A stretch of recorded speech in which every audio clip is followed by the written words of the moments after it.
quiero invitarte a abrir la palabra del Señor en la epístola a los Colosenses, capítulo 1, versículos del 24 al 27. Colosenses, capítulo 1, versículos 24 al 27. Permítame buscarlo porque yo no lo tengo aquí. Aquí sí. Estamos. ¿Lo tenemos? Dice así la palabra del Señor. Ahora me gozo en lo que padezco por vosotros y cumplo en mi carne lo que falta de las aflicciones de Cristo por su cuerpo, que es la iglesia, de la cual fui hecho ministro según la administración de Dios que me fue dada para con vosotros, para que anuncie cumplidamente la palabra de Dios, el misterio que había estado oculto desde los siglos y edades, pero que ahora ha sido manifestado a sus santos, a quienes Dios quiso dar a conocer las riquezas de la gloria de este misterio entre los gentiles, que es Cristo en vosotros, la esperanza de gloria. Amén y amén. El sermón de esta mañana o de esta tarde ya tiene por título Cristo en nosotros, esperanza de gloria. Qué potentes palabras las que declara el apóstol Pablo en este pasaje. El día de hoy continuamos con la serie de sermones basado en la epístola a los Colosenses llamada La preeminencia de Cristo en la iglesia. Y hoy nos toca abordar estos versículos del 24 al 27 del capítulo 1. Y estos versículos son parte de un segmento de la carta que culmina en el capítulo 2, versículo 6, en donde el apóstol Pablo habla acerca del ministerio al que él fue llamado por ese Cristo que es preeminente, ese Cristo que es supremo. Primeramente quisiera decir que la carta a los Colosenses es una epístola que el apóstol Pablo escribe desde la prisión, desde la cárcel, sufriendo por causa del evangelio, lo que añade una profunda carga espiritual, emocional, ¿verdad? Y de significado a sus palabras, porque no es lo mismo escribir una carta desde Cancún, ¿verdad?, que escribir una carta desde la cárcel, sufriendo, padeciendo. Es más, creo que los más grandes y hermosos poemas han sido inspirados desde el sufrimiento, desde la aflicción. Hermanos, a pesar del encarcelamiento del apóstol Pablo, él no se centra en su sufrimiento. Él no se pone al mismo en el centro de lo que él está diciendo, sino que la centralidad de lo que él dice es la preeminencia de aquel Cristo Redentor, que le da propósito a su vida y a su ministerio. Él dice, fui llamado por este Cristo, fui llamado por este Señor que es preeminente sobre todas las cosas. Fíjese que en este pasaje el apóstol Pablo habla de su sufrimiento como parte del cumplimiento del llamado que él tuvo para predicar el evangelio y edificar a la iglesia. Por lo tanto, este pasaje es clave en la carta, ya que después de haber exaltado a Cristo como el centro de la creación, como aquel que es Dios, como aquel que ha creado todo lo que existe, ¿verdad? Y como la cabeza de la iglesia y Señor de la salvación, ahora Pablo se enfoca en su ministerio personal. Él dice, ¿quién soy yo? ¿Usted se ha preguntado quién soy yo alguna vez? Bueno, el apóstol Pablo de alguna forma responde y dice, este soy yo. Y él habla de un misterio que ha sido revelado. Cristo en nosotros, esperanza de gloria, esperanza que transforma nuestras vidas, esperanza que nos da identidad, que nos da misión. La carta de Pablo a los Colosenses nos recuerda que el sufrimiento de Cristo, o el sufrimiento por Cristo, mejor dicho, tiene un propósito mayor, y que nuestra esperanza no está en las circunstancias temporales que vivimos, sino en la presencia o en la preeminencia de Cristo en nosotros. Por lo tanto, te invito a ver en esta mañana que la preeminencia de Cristo no solamente es un tema doctrinal, no es solamente, la preeminencia de Cristo no solamente se evidencia en la doctrina, en el dogma, sino también en la realidad vívida, ¿verdad? En la experimentada por la iglesia, en los sufrimientos, en las aflicciones, en las circunstancias que podamos atravesar. Ahí está la preeminencia de Cristo en nosotros. Por lo tanto, te invito a ver como primer punto el sufrimiento del apóstol Pablo en Cristo. Mire lo que dice el versículo 24. Dice, ahora me gozo en lo que padezco, en lo que sufro por vosotros, y cumplo en mi carne lo que falta de las aflicciones de Cristo por su cuerpo, que es la iglesia. Fíjese que el apóstol Pablo comienza a compartir un aspecto profundo y personal de su ministerio. No cualquiera habla acerca de sus sufrimientos. De hecho, la gente es más bien reservada. La gente más bien no le gusta contar lo que está sufriendo. La gente más bien se guarda sus sufrimientos. Y esto es significativo porque no solamente está revelando el sufrimiento físico que el apóstol Pablo estaba experimentando en la cárcel, sino también el propósito divino. Hermano, ¿cómo alguien puede decir, hay un propósito en mi sufrimiento? Solamente alguien maduro puede decir tal cosa, hermanos amados. Hermanos, el apóstol Pablo no considera el sufrimiento como algo negativo o como algo que debiera evitarse, sino que lo entiende dentro del contexto de la obra redentora de Cristo Jesús. Fíjese una cosa, yo le hago una pregunta a usted, hermano, amada. ¿Tus sufrimientos, tus aflicciones, las consideras como parte del propósito de Dios o no? El apóstol Pablo dice, ahora me gozo en lo que padezco por vosotros. Pablo comienza de manera sorprendente diciendo, me estoy gozando en el sufrimiento. Y este es un contraste radical con lo que generalmente vemos el sufrimiento en la sociedad. Todos los hombres tratan de evitar el sufrimiento al máximo, ¿verdad? Es un contraste radical, porque para la mayoría el sufrimiento es una experiencia dolorosa que debe ser evitada, algo que se debe evitar a toda costa. Sin embargo, el apóstol Pablo nos dice que el sufrimiento tiene un propósito más grande. ¿Te has preguntado por qué te ha tocado sufrir lo que has sufrido? ¿Alguna vez te has preguntado por qué has tenido que padecer lo que has padecido? Bueno, el apóstol Pablo dice que su sufrimiento tiene un propósito mayor. Y él se goza, no en el sufrimiento en sí mismo, sino se goza en el propósito divino del sufrimiento. Porque a nadie le gusta sufrir, a nadie le gusta padecer, a nadie le gusta enfrentar circunstancias adversas, dolorosas. Pero el apóstol Pablo se goza en medio de esos sufrimientos porque se goza en el propósito de Dios para esos sufrimientos. Hermanos, muchas veces me he preguntado o me he respondido a mí mismo, ¿cuántas veces Dios tuvo que utilizar el dolor para volcar mi corazón hacia Él? ¿Cuántas veces Dios tuvo que utilizar el sufrimiento para que mi corazón se volcara hacia Él? Bendito sufrimiento que me acercó a Dios. Bendito dolor que me acercó al Padre.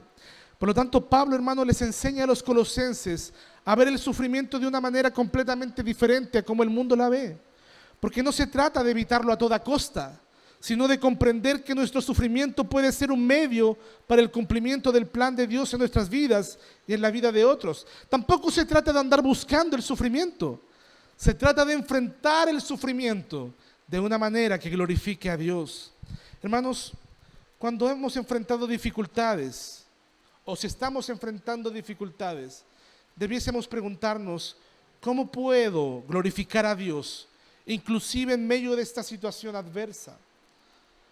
O si ya has experimentado sufrimiento en tu vida, has comprendido que aquello ha sido usado por Dios para tu beneficio, para tu favor. Por lo tanto, al igual que Pablo, estamos dispuestos a gozarnos en medio del sufrimiento si sabemos que Dios puede usar ese momento para nuestro bien. Recuerde las palabras del apóstol Pablo en Romanos capítulo 8, todas las cosas ayudan a bien para los que aman a Dios. Por lo tanto, hermanos, el sufrimiento no es una fatalidad, es una oportunidad de vivir la vida cristiana de manera plena, enfocándonos en el propósito divino. También dice el apóstol Pablo, cumplo en mi carne las aflicciones, ¿verdad? Eso es lo que dice el versículo 24. Me gozo por vosotros mientras padezco por vosotros y cumplo en mi carne las aflicciones de Cristo. Y aquí Pablo busca hacer un relato no busca hacer un relato de sí mismo de manera autorreferencial. Porque hoy en día reconozcamos que hay muchos predicadores y muchos líderes cristianos que tienden a centrarse en sí mismos, compartiendo sus propias experiencias y dificultades de una manera que pone el foco en su persona. Es que yo sufrí demasiado, es que yo he vivido, es que yo he vivido una vida de mucho sufrimiento, yo soy una persona súper sufrida, yo soy una persona súper víctima, ¿verdad? Y muchas personas buscan y muchas personas se enfrentan la vida desde un punto de vista de víctima, victimista, ¿verdad? Por lo tanto, hermanos, muchos predicadores hacen eso. Sin embargo, Pablo no hace eso. Pablo no hace eso. En lugar de glorificar su sufrimiento o buscar la admiración personal, él está usando su vida y el sufrimiento como un medio para glorificar a Dios, como un medio para alcanzar la gloria de Dios. A lo largo de sus cartas, el apóstol Pablo nunca se presenta a él mismo como una figura central, sino que su propósito es resaltar la grandeza de Cristo y cómo su sufrimiento, su ministerio y sus sacrificios apuntan a la preeminencia de Cristo en todas las cosas. Por lo tanto, esta es una lección que tenemos que escuchar muy atentamente, hermanos. El ministerio cristiano, la vida cristiana, no debe ser una plataforma para que los líderes busquen reconocimiento o aprecio personal, sino que así como el apóstol Pablo, debemos ser cristianos y ministros que desvinculan el foco de nuestra propia gloria y lo dirigen completamente hacia Cristo, porque cada experiencia, ya sea de sufrimiento o de bendición, debe ser dirigida al glorioso nombre de Jesucristo y no a nuestra autopromoción. ¿Estamos utilizando nuestras vidas de manera que glorifiquen a Cristo? ¿O estamos mostrándonos nosotros mismos como seres autorreferentes? El cristiano, hermanos, está marcado por una humildad radical que refleja a Cristo, no a la persona que lo lleva. El apóstol Pablo, a pesar de ser un líder indiscutido, un hombre absolutamente sabio, conocedor, siempre se presenta como un siervo de Cristo. Pablo, apóstol y siervo de Jesucristo, esclavo de Jesucristo. Por lo tanto, él busca que su vida se vea más a Cristo que a él mismo. Y esta es una característica fundamental en el verdadero cristiano. Yo te pregunto, cualquiera sea la labor que estás haciendo, en la iglesia o fuera de la iglesia, ¿para qué lo haces? ¿Para tu autopromoción o para la gloria de Cristo?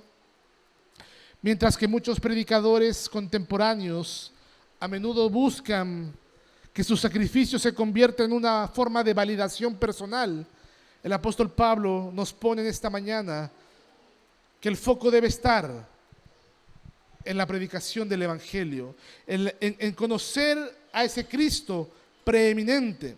El apóstol Pablo dice que él sufre por causa de su cuerpo, que es la iglesia. Él sufre por causa de la iglesia, fíjese bien. Pablo conecta el sufrimiento no consigo mismo. Él no sufre porque lo dejó la novia que tenía. Él no sufre por penas de amor. Él no sufre por causa de cosas vanas. Él no sufre porque le falta dinero. Él no sufre porque perdió el auto. Él no sufre porque tuvo que cambiar a los niños del colegio más caro a un colegio municipal. Él no sufre por esas cosas. Él dice que sufre por causa del cuerpo, que es la iglesia. Ese es un verdadero y buen motivo para sufrir. ¿Sabes por qué? Porque Dios mismo sufrió por ello. Cristo vino a sufrir, no para darnos una mejor vida en este mundo, ¿verdad? Una prosperidad económica, un gran nivel académico, el reconocimiento humano, que todo eso no es algo malo en sí mismo, pero Él no vino a morir por ello. Él vino a sufrir por su iglesia, ¿verdad? Eso es lo que nos dice el apóstol Pablo en Efesios cuando dice: maridos, amad a vuestras mujeres como Cristo amó a la iglesia y entregó su vida por ella. Pablo, hermanos amados, indica que su sufrimiento no es por un propósito individualista, no es para adquirir reconocimiento, sino por el bien de la iglesia. ¿Tú sufres cuando tu hermano sufre? ¿Sufres cuando tu hermano está inestable? ¿Cuando tu hermano tiene crisis de fe? ¿Sufres cuando no ves a tu hermano en la iglesia? Hoy día hay algunos hermanos que no están aquí, sufres, te vas a comunicar con ellos. Hermanos, el Evangelio tiene una dimensión comunitaria, no es individualista. Mucho se critica, hermanos amados, la sociedad occidental como una sociedad individualista, donde cada uno busca lo suyo propio. Pero la iglesia, el cristiano, no es así. Nuestra disposición en Cristo debe estar motivada por un amor genuino por la iglesia y un deseo de ver a todos los hermanos fortalecidos, todos. ¿Sabe qué es lo que hace un hombre, un cristiano, que corre la carrera junto a sus hermanos y ve que su hermano se está quedando rezagado? Va a él, lo toma de la mano y corre junto con él. ¿Estamos dispuestos, hermanos, a sufrir y a soportar por el bien de la iglesia, por el bien de la comunidad? Hermanos, la vida y la actitud del apóstol Pablo confronta nuestro egoísmo, confronta nuestro individualismo, nuestro egocentrismo, confronta, hermanos amados, nuestro individualismo, porque somos personas súper egoístas, hermanos, hasta que el Evangelio transforma nuestro corazón.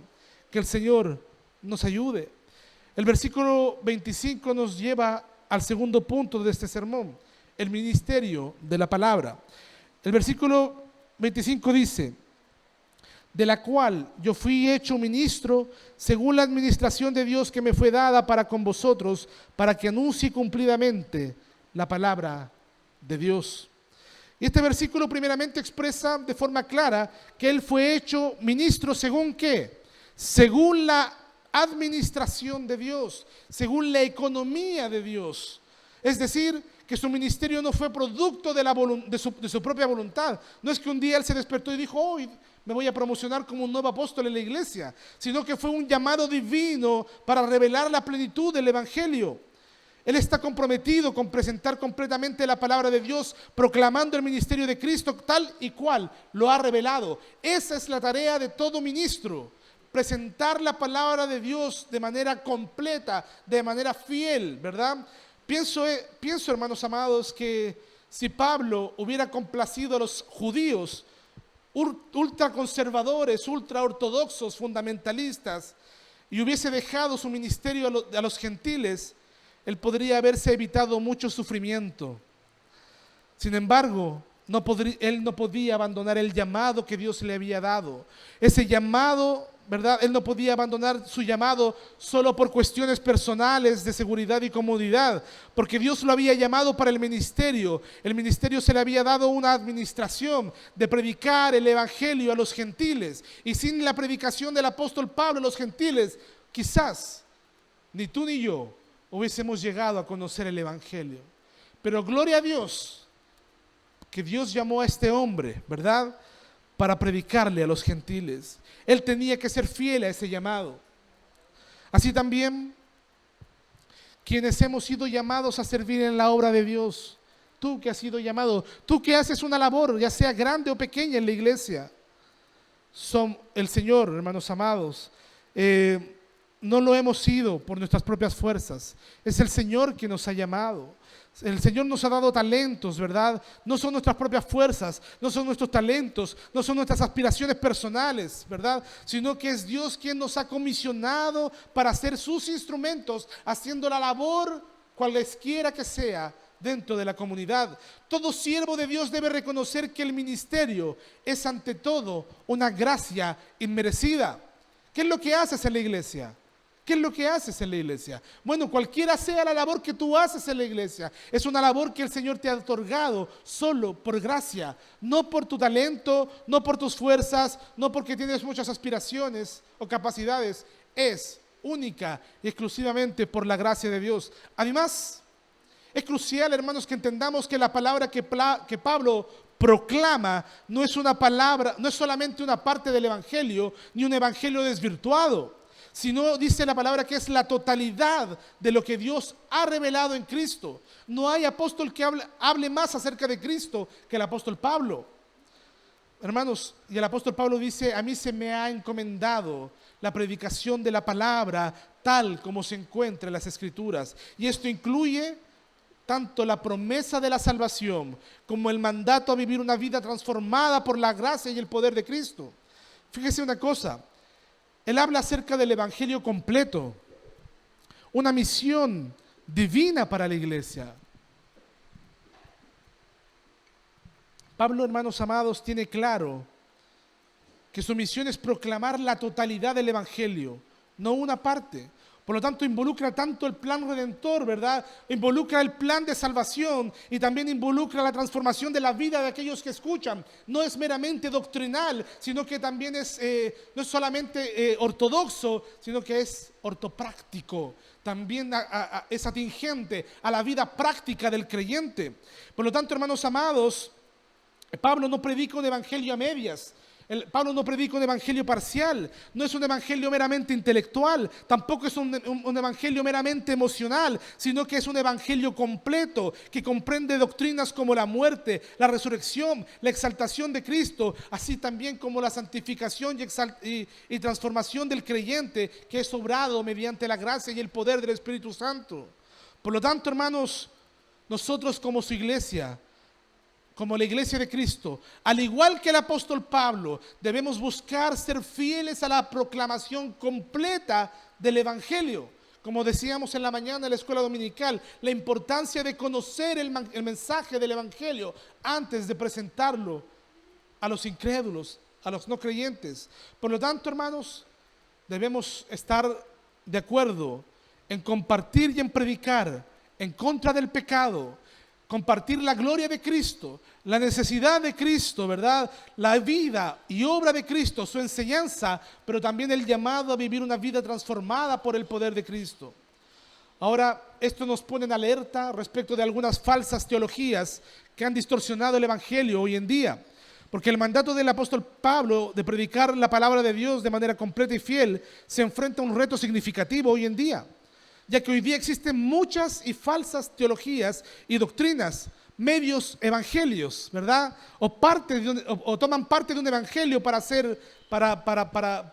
predicarlo. En lugar de proclamar la preeminencia de Cristo, muchos reducen la enseñanza bíblica a algo incompleto o parcial, que se ajusta más a las expectativas y deseos humanos que a la revelación divina.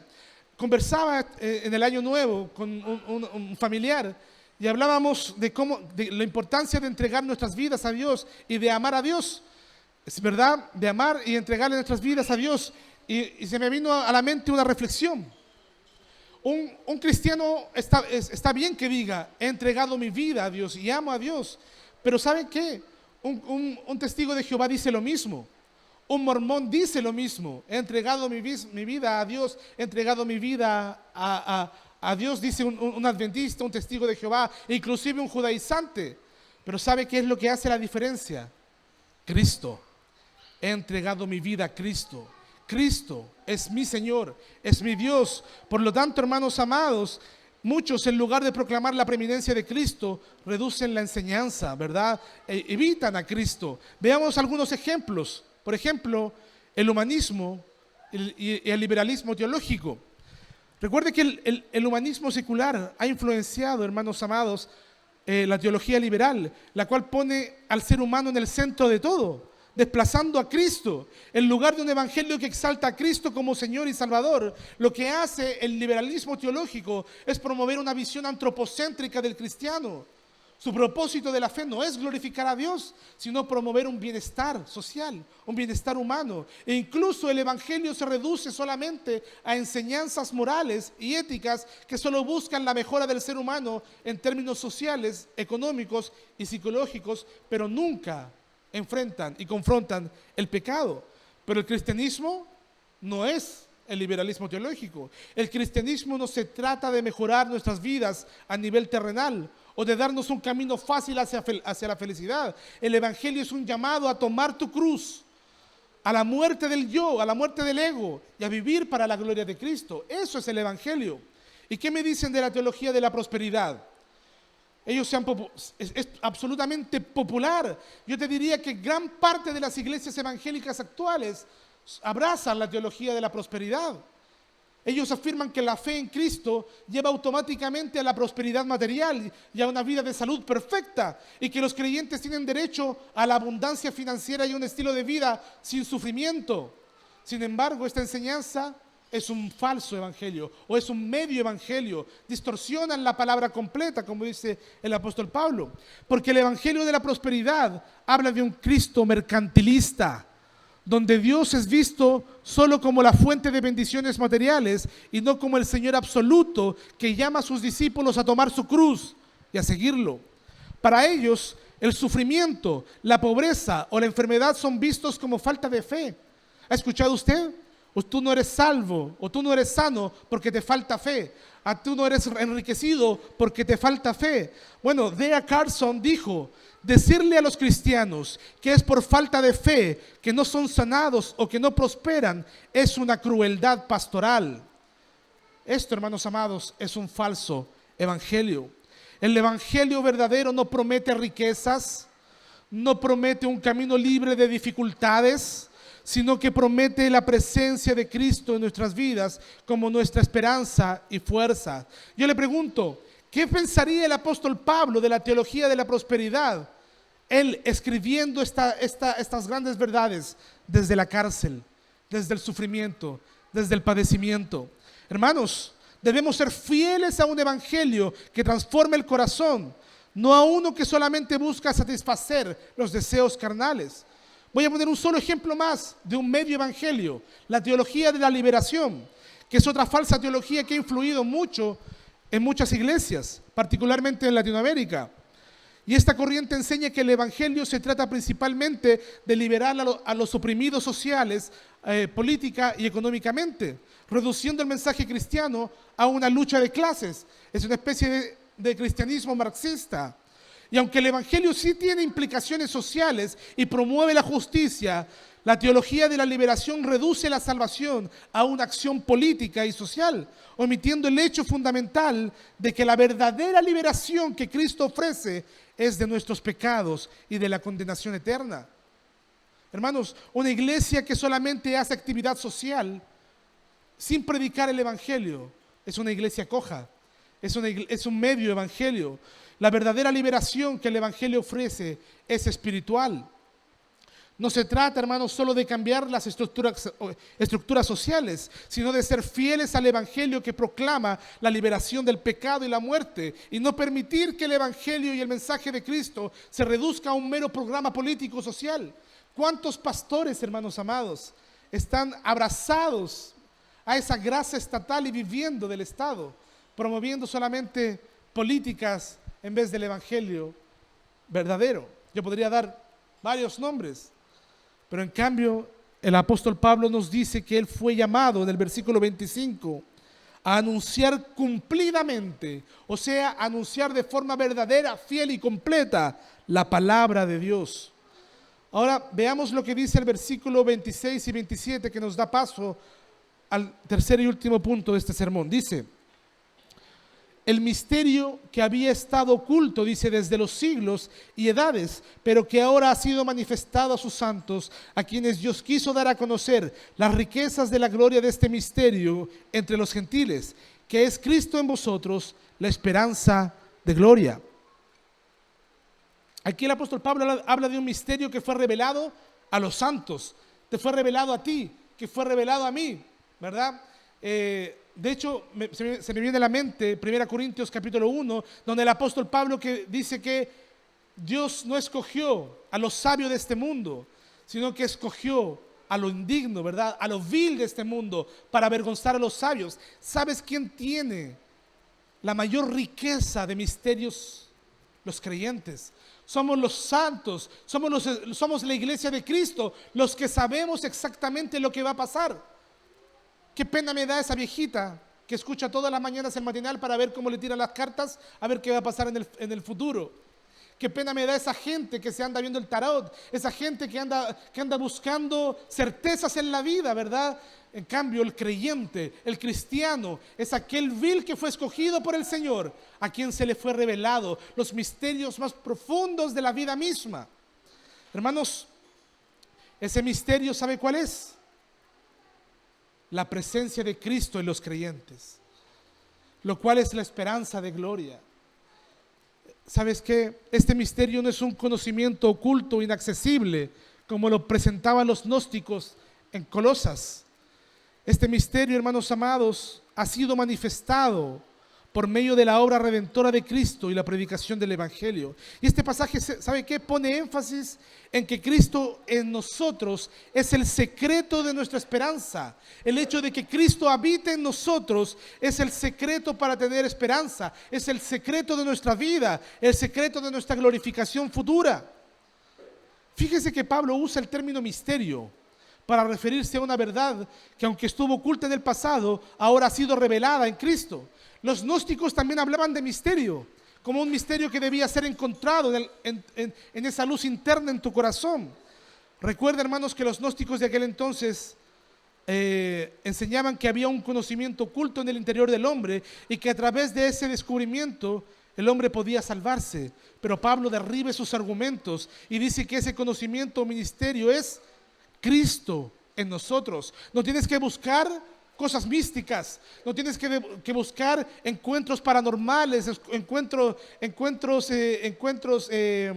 ultra religiosos o místicos. El misterio más grande es que Cristo habita en el corazón de los creyentes. Y Pablo describe este misterio como algo que había estado oculto desde los siglos, pero que ahora ha sido manifestado a nosotros. Hermanos, este misterio no es algo que el hombre pueda conocer con la sabiduría humana o por intuición, mucho menos por medio del misticismo gnóstico. De hecho, el apóstol Pablo dice, hermanos amados, que la mente natural no puede comprender las cosas espirituales, no puede comprender. Por lo tanto, hermanos amados, aquí hay algo maravilloso. Este conocimiento viene únicamente a través del Espíritu Santo y de la predicación de la palabra. ¿Y sabe qué es interesante aquí, hermanos? Que el apóstol Pablo mata a 2 pájaros de un tiro, ya que no solamente derriba a los falsos maestros gnósticos, sino también a los judaizantes de aquel entonces. Porque según él, el misterio tiene que ver también con la inclusión de los gentiles en la salvación, que antes se entendía como limitada únicamente al pueblo de Israel. Pero más importante aún, este misterio se refiere a que Cristo, que habita en nosotros, es la esperanza de gloria. Por lo tanto, hermanos, esta revelación, este misterio, es un gran consuelo para los cristianos, ya que no estamos solos en nuestra lucha contra el pecado, de nuestro camino de la fe. Cristo habita en nosotros y esto nos capacita para vivir la vida cristiana con poder y con victoria. Y a veces los creyentes podemos sentirnos débiles. ¿Cuántas veces te has sentido débil? ¿Cuántas veces te has sentido inseguro? Pero te recuerdo en esta hora que la esperanza de gloria no está en tus propias fuerzas, sino en Cristo que habita en ti. Ahí está la esperanza. El apóstol Pablo continúa desarrollando este misterio, que la revelación de Cristo en los creyentes en última instancia es la esperanza de gloria. Y esta esperanza se trata de algo seguro, porque se basa no en ti, no en cuánto dinero tienes, no en tu trabajo, no en cuántas capacidades tienes. La esperanza que tú tienes se basa en la obra redentora de Cristo y en la presencia de Cristo en ti. ¿Sabe qué? Cuando el Espíritu Santo viene a morar en nosotros, ocurre algo que en teología se llama la unión mística. Existe una unión entre Cristo y el creyente. Él habita en nosotros y nosotros habitamos en Él. Y esta esperanza de gloria se refiere esta esperanza de gloria que tenemos y que Dios nos ofrece es justamente porque Cristo habita en nosotros. Y este es el misterio que Pablo ha sido llamado a proclamar. Cristo en nosotros, la esperanza de gloria. No es solamente una esperanza futura, sino también es una esperanza hoy, aquí y ahora. Porque ahora en el presente ya participamos de esa gloria. Porque su Espíritu Santo habita en nosotros, nos da vida, nos transforma. Somos más semejantes a la imagen de Cristo de lo que éramos ayer. ¿Eres consciente, hermano, que Cristo está en ti? ¿Eres consciente de este misterio? Pablo, hermanos amados, señala que este misterio ha sido revelado a los santos para que lo demos a conocer. No debemos, hermanos, no debe permanecer oculta. Debemos anunciarlo a todas las naciones. Este misterio, que es la clave de nuestra esperanza, debe ser proclamado con valentía y fidelidad. La iglesia no debe guardar silencio, no debe guardarse para sí misma este misterio de que Cristo habita en nosotros. Este es un mensaje transformador que debe ser compartido con el mundo entero, hermanos. Al igual que Pablo, debemos ser fieles en nuestra misión de proclamar este evangelio completo para que otros puedan ser alcanzados por la gloria de Cristo y experimentar la gracia y la esperanza que solamente Cristo puede ofrecer. Para terminar, hermano amado, ¿qué es lo que has estado viviendo en tu vida? ¿Has estado sufriendo? ¿O han estado las cosas bien en tu corazón, en tu vida? ¿Has estado padeciendo o viviendo circunstancias adversas? Bueno, te recuerdo, hermanos, que si comprendes lo que significa que Cristo está en nosotros, nuestra vida no puede ser igual. Cristo es nuestra esperanza de gloria y esa esperanza debe darnos valentía para vivir y proclamar el evangelio con confianza. No importa lo que enfrentemos, nuestra esperanza está asegurada en Cristo porque Cristo está en nosotros, porque Cristo habita en nosotros. Comparte este mensaje con tus amigos, con tus compañeros, con tus familiares que necesitan vivir esta verdad con urgencia. Como iglesia, hermanos, nuestro llamado es vivir centrados en esta realidad. El Cristo preeminente, el creador de todas las cosas, la cabeza de la iglesia, no solamente debe ser proclamado en los púlpitos, sino reflejado en cada área de nuestras vidas, desde nuestras relaciones hasta nuestros trabajos y nuestras pruebas. Está Cristo preeminente en tu matrimonio. Está Cristo preeminente en tu paternidad o maternidad. Está Cristo preeminente en tu trabajo, en tus estudios. Si Cristo vive en nosotros, esa realidad debiera dar forma a nuestra identidad y misión como iglesia. No se trata solo de esperar un futuro glorioso, sino de vivir con la certeza ahora de que Cristo ya ha comenzado la obra en nosotros y aquel que comenzó la buena obra será fiel en completarla y que Él la llevará a cabo hasta el final. Por último, te invito a que vivamos con la seguridad de que Cristo está en nosotros y hagámoslo brillar a través de nuestras vidas para que el mundo vea la gloria del Dios soberano. Hermano, tu carne, el Satanás, el diablo y este mundo, lo único que quiere hacer es que tú ignores que Cristo está en ti.